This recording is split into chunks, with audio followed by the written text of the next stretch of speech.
Mr. Nick here again with another theory video, and today we're going to delve into something a little bit more complicated and advanced, but it's writing music. There might be some of you that have thought, I wish I could write the next greatest, latest hit and make millions of dollars. Well, it's kind of hard to do that, but it is easy to get into writing music and arranging it, and it's a fun thing to do. If you're interested in music theory, it's a natural progression. The next stage is to try and write something of your own, and that can be very fulfilling. To create something and then have it played by other people is a pretty cool thing. So some of you are probably thinking about writing a song, and how do you get started with that, and what's the process? So I'm going to explain a little bit about that today.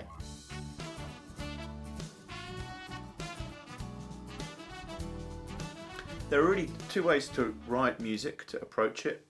To compose music, something that's completely new, never been heard of before, and you're creating a new melody, you're creating harmonies underneath that, and maybe your own lyrics if you're a songwriter. And then the other way is to what we call arrange music. So we know we have a tune, maybe it's from the Salvation Army tune book, and you're going to arrange it differently, perhaps with different chords underneath, perhaps with a different scoring, a different ensemble, and perhaps with a slightly different melody, but you're going to make it your own. So there's two kind of different approaches here: to compose something completely new, and then to arrange something that's already been written by somebody else.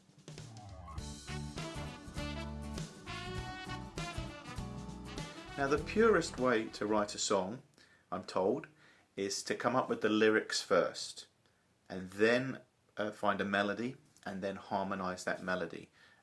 The reason being is you want a thought to be projected in your song.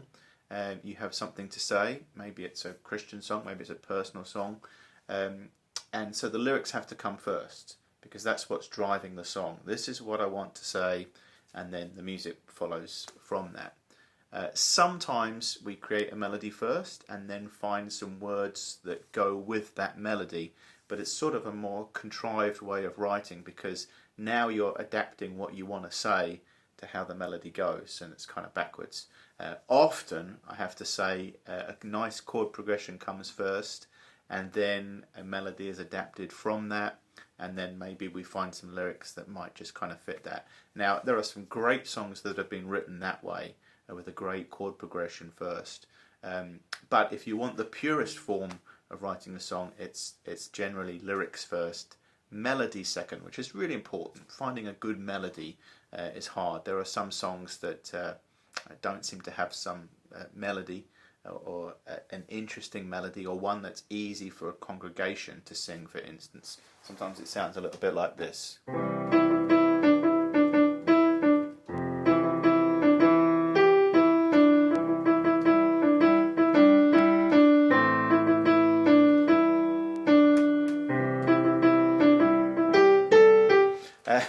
I'm just making that up. I mean, that's a pretty terrible melody. It really doesn't go anywhere.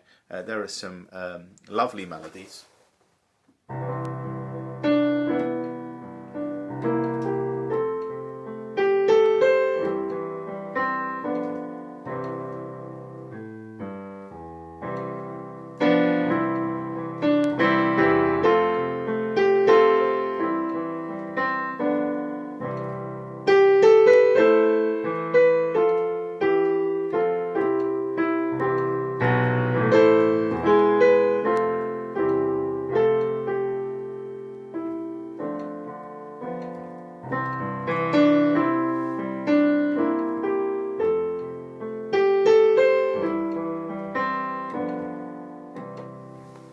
That melody is a lovely Scottish melody, and it's called Ochils, and the words are beautiful, talking about lifting our eyes to the hills and seeing God there.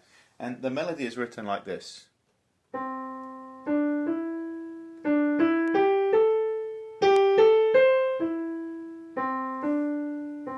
Now, I wonder how he came up with such a beautiful, gorgeous melody. Well, the answer is he looked out of his window, or went for a walk, and saw some hills, and the hills kind of went like this.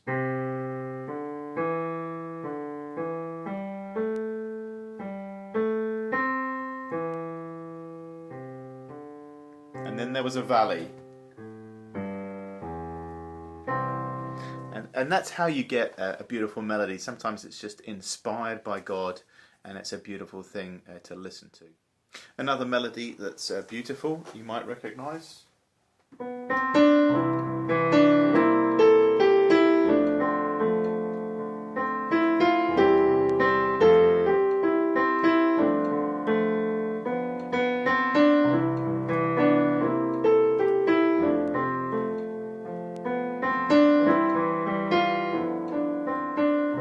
It has a natural flow to it, and the notes are pretty predictable.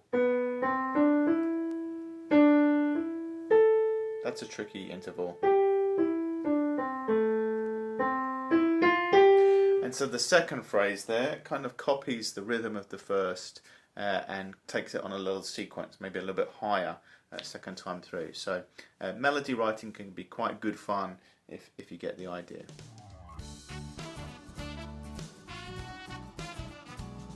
So that's a little bit about melody writing, which is an art of its own. But today we're going to concentrate on harmony and harmonizing something. How do we do that? And I want to give you some good news. It's pretty mathematical. There is some artistic creativity required and some choices to be made. But by and large, it's like painting by numbers. You can only harmonize successfully certain notes with certain chords. So we're going to learn about the math behind painting by numbers and harmonizing a song. So there are millions of songs that can be harmonized simply with 3 chords. And if you watched my video on the circular fifths, you would have heard me talk about the kind of chords that you can harmonize with. And the most predictable are chord number 1, chord number 4 and chord number 5. Now what am I talking about when I say these numbers? They're basically the numbers of the notes on the scale. So if we're in the key of C, C is 1, D is 2, E is 3, F is 4, G is 5, A is 6, B is 7, and then you're back at C. So you can harmonise with note 1, C, note 4, F, note 5, G. Basically, if you're creating a chord, it's 3 notes, and it's note 1, note 3, and note 5 from the scale. So play a note, miss a note, play a note, miss a note, play a note. So 1, 3, 5 creates that nice chord. It's quite strong, isn't it? And pleasant.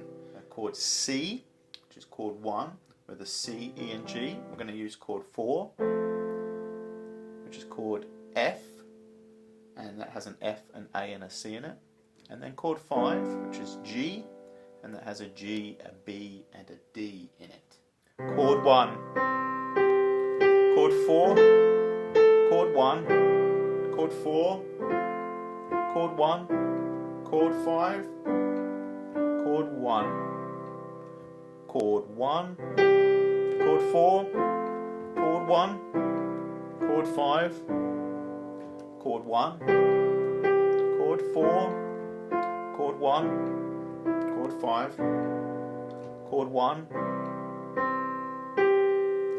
chord 4, chord 1, chord 4, 1, 5.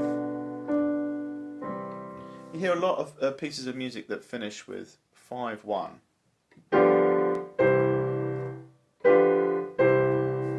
That's how that works. Same thing with Happy Birthday. 1, 5, 5, 1, 1, 4, 1, 5, 1, 5, 1. It has that natural kind of coming home. Aha, ta-da, with chord 5 followed by chord 1.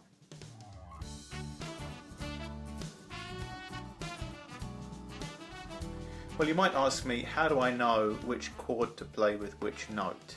And this is where it gets quite mathematical. If I have a C, and I want to harmonise that note, I could definitely harmonise it with the chord C. But how else could I harmonise a C? Well, you have to go through the scale of C major, C, D, E, F, G, A, B, and figure out which chords, which triads the note C appears in. A triad is basically 3 notes and it really makes up a major chord, and it's played by the starting note, C in this instance, and then you miss a note, play the next note, miss a note, play the next note. Okay, so the chord of C major includes a C, E and a G. See how pleasing that is to hear. So that's the first note of the scale in C major. The second note is D. So we do the same thing again. D, miss a note, play a note, miss a note, play a note. And that's actually a minor chord, but that's the second note of the scale. Then you have E, play a note, miss a note, play a note, miss a note, play a note. E, G, B, F, G, A, B. So they have numbers. This is how we recognise the chords in a scale. This is 1, this is C major, C at the bottom in the key of C. And then we've already talked about chord 4, chord 5. So you can begin to identify which notes appear in which triads. So if you look at the note C, it appears in chord 1. It also appears in chord 4, the F major chord, and it also appears in the chord 6, which is an A minor chord. So each note appears 3 times in the major scale. Let's try another one. The note G, it appears in chord 1, it also appears in chord 3, and it also appears in chord 5, which is the G major. Let's try one more. If I wanted to harmonise an A, where would that appear? Well, we see it in chord 4, we see it in chord 6, and we also see it in chord 2. So then you begin to make choices on how you want this to sound. If I was to play Twinkle Twinkle, I could play it with different chords.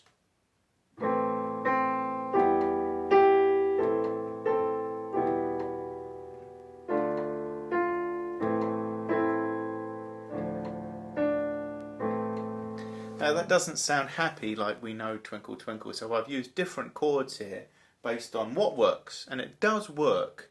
It's not like you're playing a chord where the note doesn't fit into it. For instance, if I was to play a C as my starting note for Twinkle Twinkle, but give it to chord 7,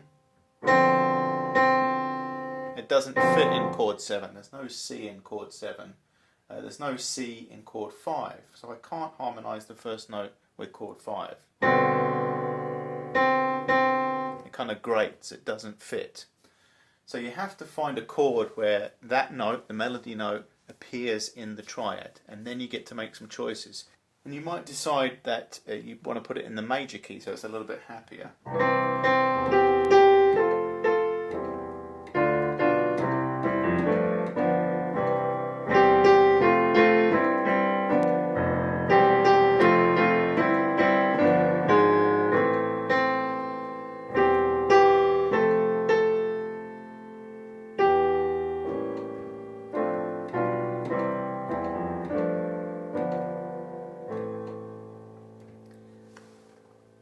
Now that last chord didn't really fit. I don't like it, so I need to change it. I'm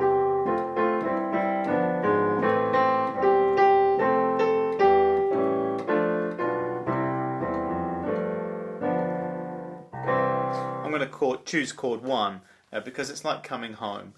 Most pieces finish on chord 1. There's some prose in music that finishes on chord 4. Kind of leaves you with one leg in the air, but it's still pleasing.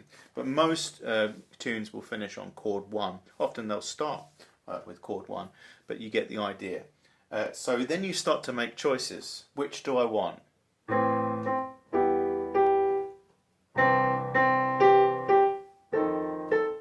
And then you can adapt your chords as you go. So there is a mathematical element to this where the note in the melody has to appear in the triad for it to work. Otherwise you get this. Or it doesn't fit. So it has to work, but then you have to use your ear and say, what do I like? What makes sense? And you don't really want to go back between chords. I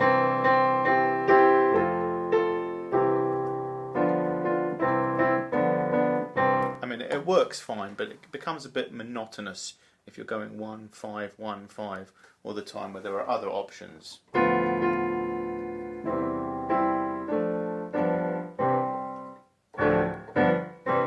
2, 5, 1 rather than going 5, 1, that type of thing.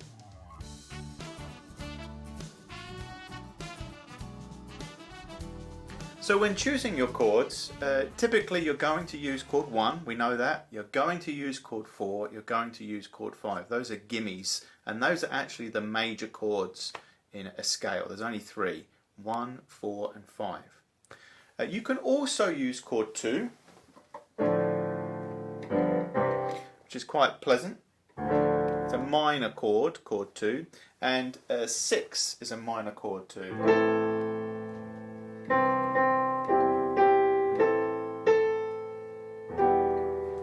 And chord 3 you can use, that's a minor chord 2, although you use that a little bit less.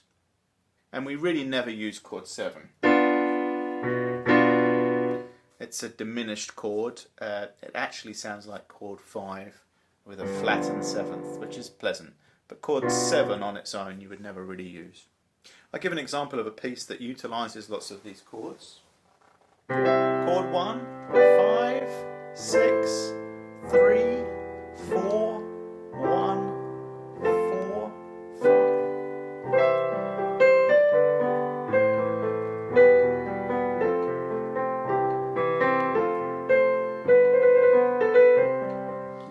5. That's Pachelbel's canon, which I featured in another lesson earlier, which really utilises the circle of fifths and uses many of these different chords. Let's try harmonising the tune I When the Saints. Starts with a melody. Now not all of those notes need to be harmonised. Some of them are passing notes, so they happen so quickly that you can live with it within the chord. Now that's a G, that first note in the downbeat, so I could harmonise it with the chord G. It doesn't feel quite right, does it? We want to hear chord 1. I bet you want to hear what it sounds like with chord 3, where a G also appears in that chord.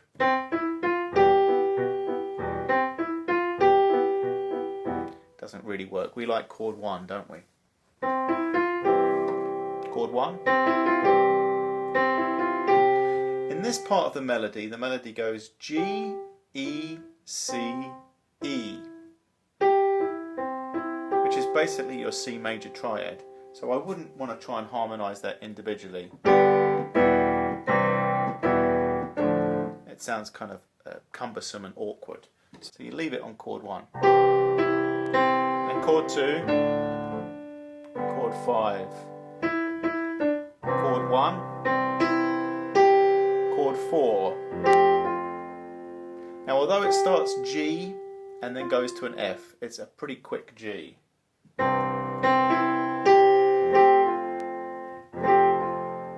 So we're going to have chord 4 ready to go because most of that measure is taken up on an F.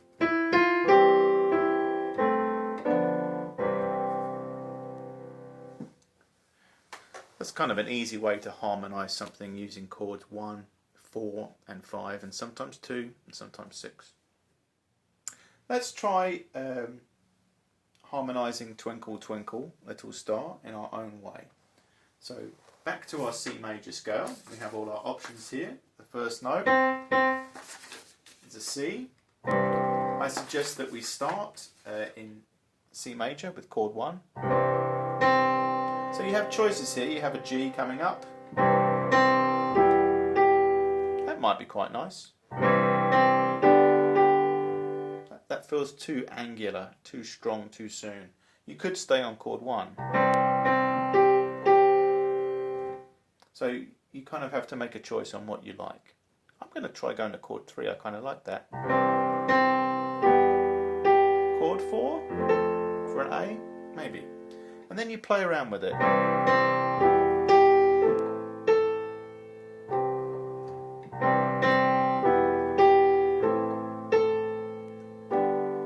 No, it doesn't feel right.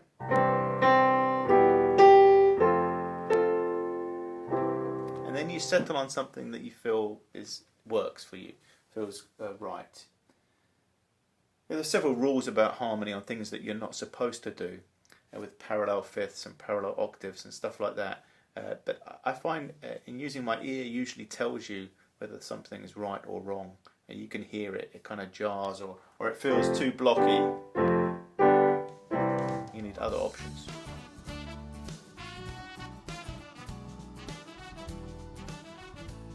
I want to talk to you about inversions on the piano. So you have your triad chord. Instead of playing C, E, G, try playing E, G, C or G, C, E. So in chord 1 you can have a nice strong C major chord and then stay on chord 1 but do a first inversion. Hear how nice that is, and the left hand goes to an E. And what that's doing on the bass line, it's a predictable, pleasing line to sing. So you're not hopping around all over the place, but you're actually singing next door neighbour notes, which is quite nice, rather than you get to have a little E in the middle of that. So it sounds like this.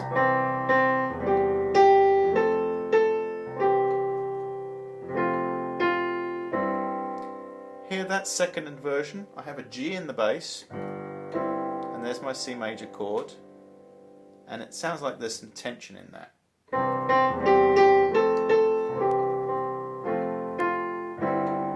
Feel that tension? You're going somewhere. And then go to the G. So there are lots of ways if you kind of noodle around on a piano or a guitar and kind of feel what feels right, what is a way to move to the next chord that makes sense. And then you'll usually find that that's a good pattern to follow. And then you write it down and you write it out. And if you want to separate into 4-part harmony for people to sing, soprano, alto, tenor, bass, those are kind of, you have 3 notes, so you double one, usually the tonic, the first note, occasionally the 5th, maybe the 3rd, so that you make some choices on where you want things to go.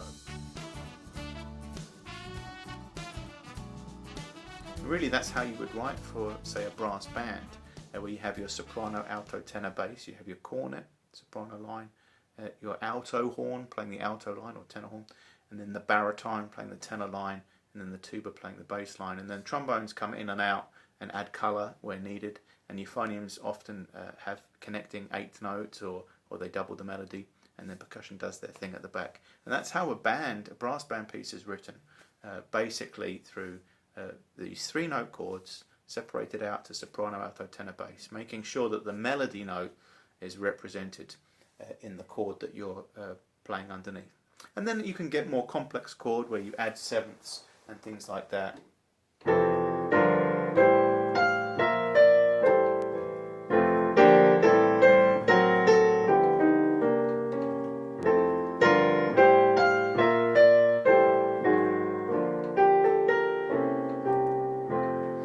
Sometimes that comes from noodling around on the piano and finding where your fingers want to go, and adding a blue note or a purple note in there if you're into that kind of music.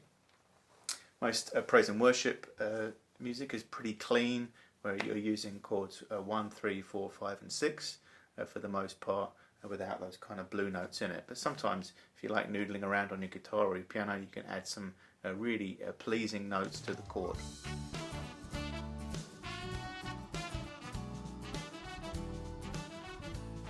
Just want to stress that when you've come up with your composition, you have to listen to it through and think, is that the best choice I can make there? Because it may work mathematically, but if it's not pleasing to the ear, something doesn't feel quite right. The other thing I would say is when you have other people play your music, if they struggle to sing it or play it, for the first few times, it's maybe a little bit too difficult, or the intervals you're using or the musical lines are not intuitive. You want to kind of keep the next door neighbor notes, maybe an occasional jump, but you don't want parts jumping up all over the place, because then it becomes hard to sing, and then eventually people won't want to sing that piece and it won't get used, and all that effort put into writing music has gone to waste. And we figured out that writing a piece of music for a minute of music probably takes 10 hours once you've done some self-editing and typesetting and reworking, and a lot of paper gets screwed up and recycled when you're writing a piece, because your first idea is not usually your best, and it might take you a few songs before you think, now that's a really good song. It might not be your first song that you write is a hit and makes you millions of dollars. It may take a few songs before you get to that point.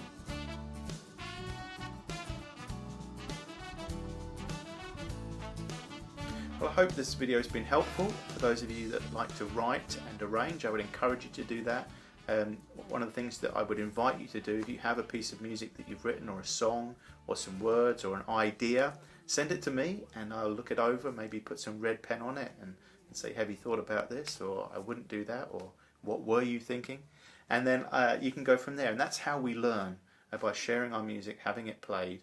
And I should say, those of you that use a computer to write music, it's not always an accurate playback of what you might hear if a real group of musicians played it. So the computer can do all kinds of things that real musicians can't do, so you have to be really careful about that. And writing on short score first for just a few instruments, or just for piano, and then scoring it out for a full group is a much better approach than starting writing for 32 instruments on your computer at home. Well, I hope you've enjoyed this series of music theory and ear training videos, and I hope you get to come back and review some of these and continue your learning on your musical education. It's a wonderful gift that we get to be able to create music, to be able to listen and appreciate and become better performers.